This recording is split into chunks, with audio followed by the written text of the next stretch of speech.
Let's get one thing straight right now. The idea that you must suffer, sacrifice, and grind yourself into dust to achieve your dreams is one of the biggest lies in business. It's a toxic myth that has been passed down for generations. It sounds noble, doesn't it? I worked 100-hour weeks. I haven't taken a vacation in 5 years. We hear these statements and are conditioned to think, wow, that person must be incredibly successful and dedicated. But here's the truth. Equating suffering with success is crap. It's a dangerous belief that keeps so many brilliant people stuck, exhausted, and wondering why their endless effort isn't leading to the results they crave. True, sustainable success isn't built on a foundation of misery.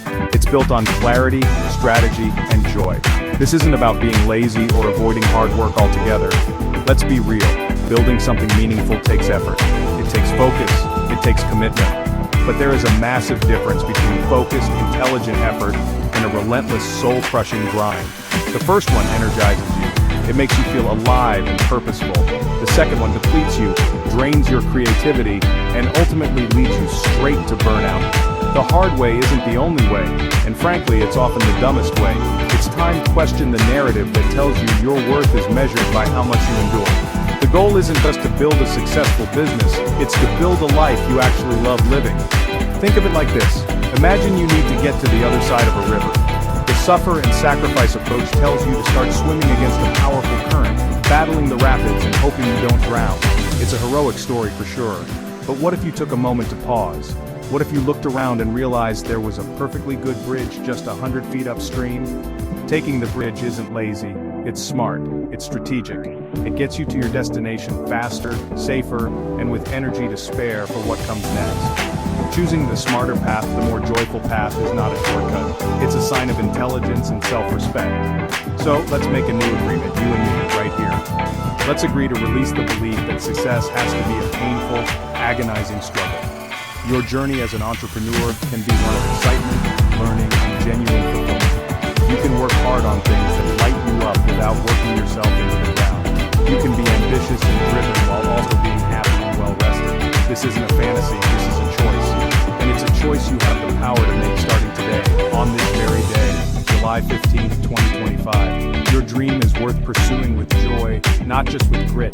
It's time to find that bridge. Where did we even get this crazy idea that success must be earned through suffering? It's everywhere. It's woven into the fabric of our culture, from the movies we watch to the advice we get from our families. Think about the classic underdog story. The hero is always shown montage style, training in the pouring rain, getting knocked down over and over, pushing through unimaginable pain to finally achieve victory. We see the sleepless nights, the missed family events, the personal sacrifices. These stories are inspiring, but they accidentally sell us a flawed formula. Immense struggle plus relentless suffering equals ultimate success. We internalize this narrative without even realizing it. Then there's the advice we hear from older generations. Our parents or grandparents, often with the best intentions, might say things like, "You have to work twice as hard as everyone else," or "Nothing good in life comes easy." This wisdom often comes from a different era, a time when the economic landscape was vastly different. It was a world where job security often meant staying in one company for 40 years and climbing a predictable ladder. That reality is not our reality. Today, leverage, technology, and creativity are far more powerful currencies than just brute force effort. We have to honor their intentions while recognizing that their map may not be right for our territory. Company culture, especially in the corporate and startup worlds, often glorifies this hustle mentality. It becomes a twisted competition. Who can stay at the office the latest? Who answers emails at 2 in the morning? Being always on is seen as a badge of honor, a symbol of dedication. This creates a toxic environment where everyone feels pressured to perform exhaustion. If you leave at 5 p.m., you might get side-eyed, even if you completed your work brilliantly and efficiently. This illusion of productivity is just that, an illusion. Overwork doesn't mean better work. It often means sloppy, uninspired work fueled by caffeine and desperation. It's a race to the bottom, and nobody truly wins. The media amplifies this message by cherry-picking the most dramatic parts of a successful person's story. We hear about Elon Musk sleeping on the factory floor, but we hear less about the strategic thinking, the delegation, and the brilliant minds he hired to make it all happen. The narrative focuses on the pain because pain is dramatic. It makes for a better headline. But this skewed perspective gives us a completely warped view of what it actually takes to build something great. It's time to stop buying into these one-sided stories and start writing our own. One that includes intelligence, well-being, and yes, even happiness. Burnout is not a badge of honor. Let me say that again. Burnout is not a sign that you are dedicated or hardworking. It is a sign that you are moving in an unsustainable direction. It's your body, mind, and spirit screaming, "I can't do this anymore." The illusion is that pushing through this state of total depletion is what separates the winners from the losers. That is fundamentally untrue. Pushing through burnout is like trying to drive a car with no gas and 4 flat tires. You're not going anywhere and you're just damaging the vehicle in the process. Your creativity plummets. Your decision-making skills get cloudy. Your physical and mental health suffers. The trap is that being busy feels productive. We fill our calendars with back-to-back meetings. We answer emails the second they arrive.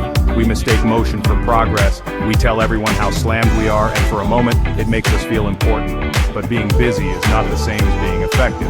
You can be busy running in circles, busy putting out fires you accidentally started, or busy doing tasks that don't actually move the needle on your most important goals. True productivity is about clarity. It's about knowing what your priorities are and focusing your energy on those few things that will create the biggest impact. Think about the last time you were truly exhausted. Did you have your best ideas then? Were you patient with your team or your family? Did you make clear, confident decisions? I'm guessing the answer is no. When you're running on empty, your brain's executive functions, the very things you need for strategic thinking and problem solving, go offline. Your brain shifts into survival mode. It's not looking for innovative solutions, it's just trying to get through the next 5 minutes. Overwork doesn't lead to breakthrough ideas, it leads to breakdowns. The best ideas often come during moments of rest, reflection, or play, when your mind has the space to connect the dots. So how do we escape this cycle? We have to redefine what dedication looks like. Dedication isn't about working more hours, it's about working with more focus during the hours you do work. It's about fiercely protecting your time and energy for what truly matters. It's about setting boundaries and saying no to things that drain you or distract you from your mission. It's about scheduling rest and rejuvenation with the same commitment you schedule a meeting with an important client. Your well-being is not a luxury you can attend to after you become successful. Your well-being is the very engine that will drive you to success. One of the most paralyzing myths out there is the idea of the born entrepreneur. We look at figures like Steve Jobs or Oprah Winfrey and think they were born with some kind of special magical gene for business. We tell ourselves, I could never do that. I'm just not wired that way. This is a total cop-out. It's an excuse that keeps you from even trying. Let me be clear, nobody is born a business genius. Every single skill required to build a successful business, from marketing to sales to financial management to leadership, is learnable. Everything is figure-outable. It's not about having some innate mystical talent. It's about having the curiosity and courage to learn. Think about any skill you have right now. Maybe you're a great cook, you can play an instrument, or you know how to speak another language. You weren't born knowing how to do those things. You learned, you practiced. You probably made some mistakes along the way, like burning the rice or hitting a wrong note. Building a business is no different. It's a set of skills stacked on top of each other. You start with the basics. You learn a little about marketing. You try something. Maybe it works, maybe it doesn't. You learn from it and try again. You read a book on sales. You watch a tutorial on building a website. It's a process of continuous learning and application. The born genius myth is dangerous because it promotes a fixed mindset. A fixed mindset that says, I'm either good at this or I'm not. If you hit a roadblock, you take it as evidence that you just don't have the gift and you give up. A growth mindset, on the other hand, says, I may not be good at this yet, but I can learn.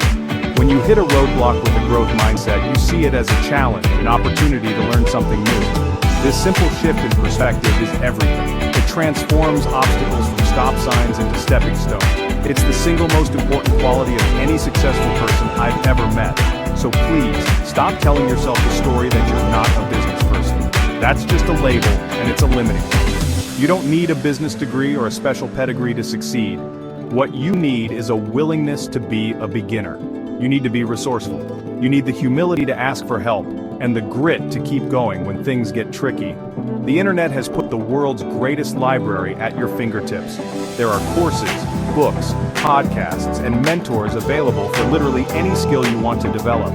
You have everything you need to learn. The only question is, are you willing to believe in your ability to grow? So if the suffer and struggle model is broken, what's the alternative? The alternative is a path paved with clarity, strategy, and yes, joy. This isn't some fluffy, woo-woo concept.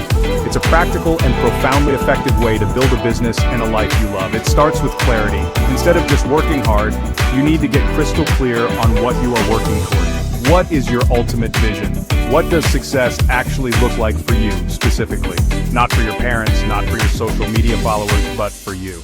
When you have a clear destination, you can make much smarter decisions about how to get there, avoiding all the busy work and detours that don't serve your ultimate goal. Once you have clarity, you can develop a strategy. Strategy is about leverage. It's about finding the path of least resistance.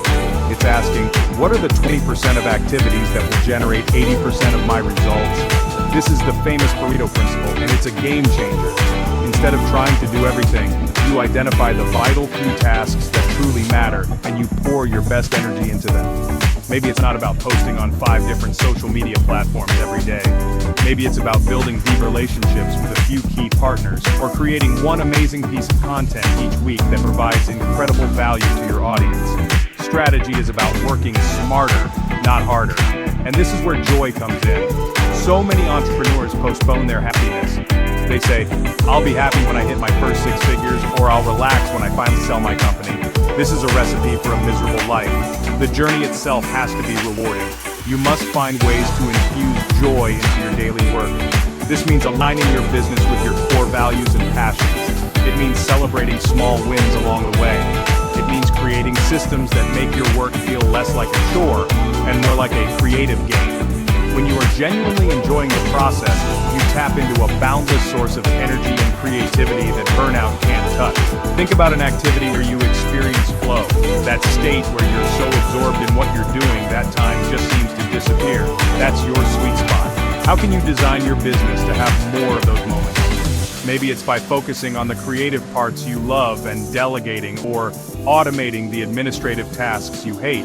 Maybe it's by working with clients who energize and inspire you. The point is, you have the power to design your business around what brings you to life. When you lead with joy, you become magnetic. People are drawn to your energy, and success doesn't have to be chased. It starts to flow to you. At the end of the day, what really holds us back is fear. It's the fear of failure.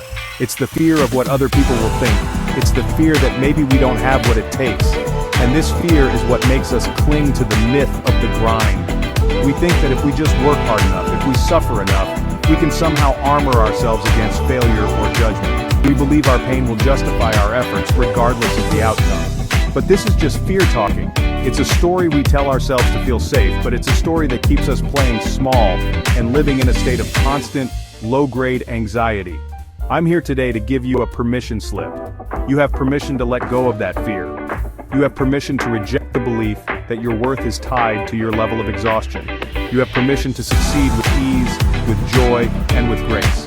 You have permission to build your business your way, on your terms.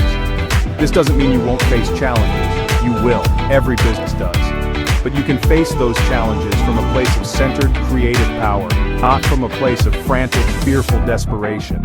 You can trust in your ability to figure things out as you go. The first practical step is to audit your beliefs. Take out a piece of paper and write down all your thoughts about what it takes to be successful in business. What did your family teach you? What have you absorbed from culture? Identify the beliefs that are rooted in the suffer and sacrifice myth. Beliefs like, I have to do everything myself, or if it's not hard, it's not valuable.